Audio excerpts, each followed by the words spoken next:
Club classes में आप लोग को वेलकम है। भाई संजीव सर आप लोग के लिए प्यारा सा टॉपिक मैं लेकर के आया हूँ, पद परिचय, जो आपके एग्जाम में आते रहते हैं। तो सबसे पहले हम जानेंगे कि पद क्या होता है। तो यानी पद क्या है, यानी शब्द को ही पद कहा जाता है, शब्द को ही पद कहते हैं।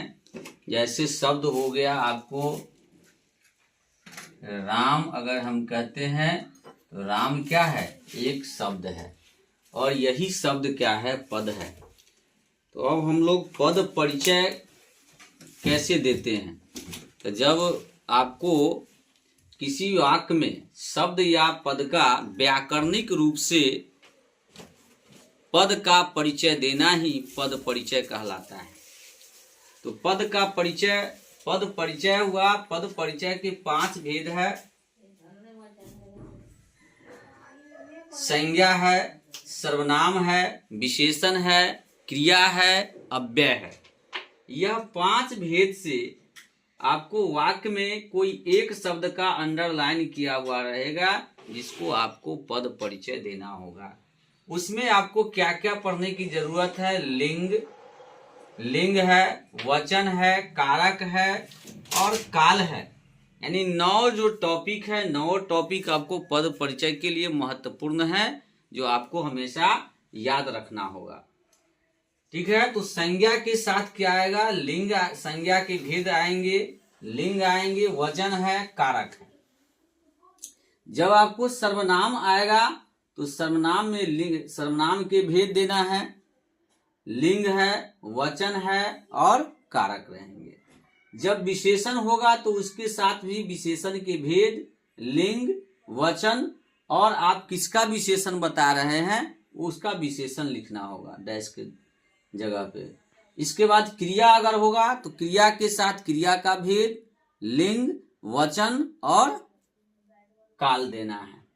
और अव्यय रहेगा तो सिर्फ अव्यय के जो भेद है 5, उस 5 के भेदों में से जो आएगा उसके भेद का नाम आपको लिखना है। ठीक है।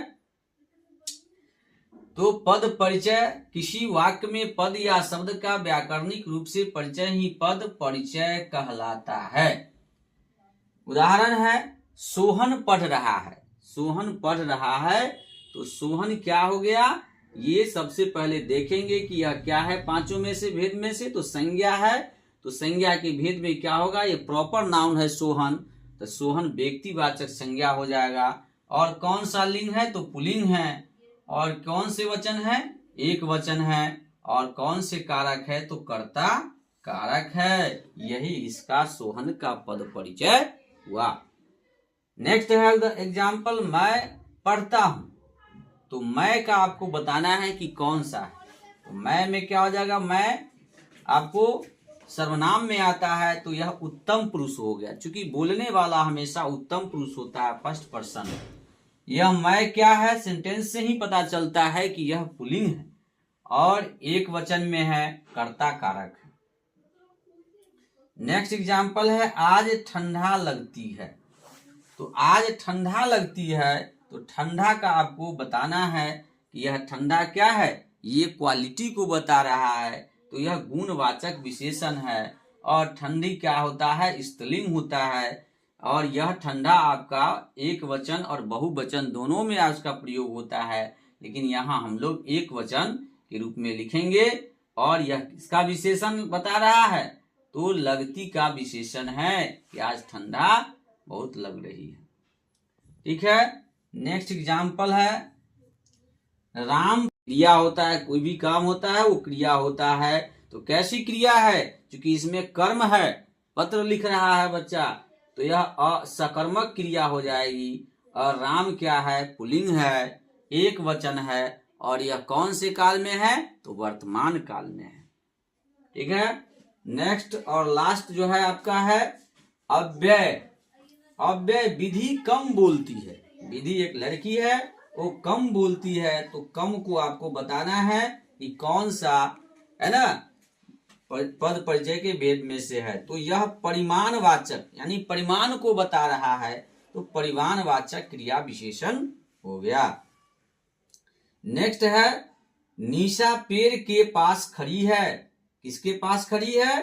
पेड़ के पास खड़ी है, यानी यह रिलेशन को बता रहा है, संबंध बोधक अव्यय है। तो आपका ये वीडियो कैसा लगा आप बताएंगे, सब्सक्राइब करेंगे, लाइक करेंगे। धन्यवाद।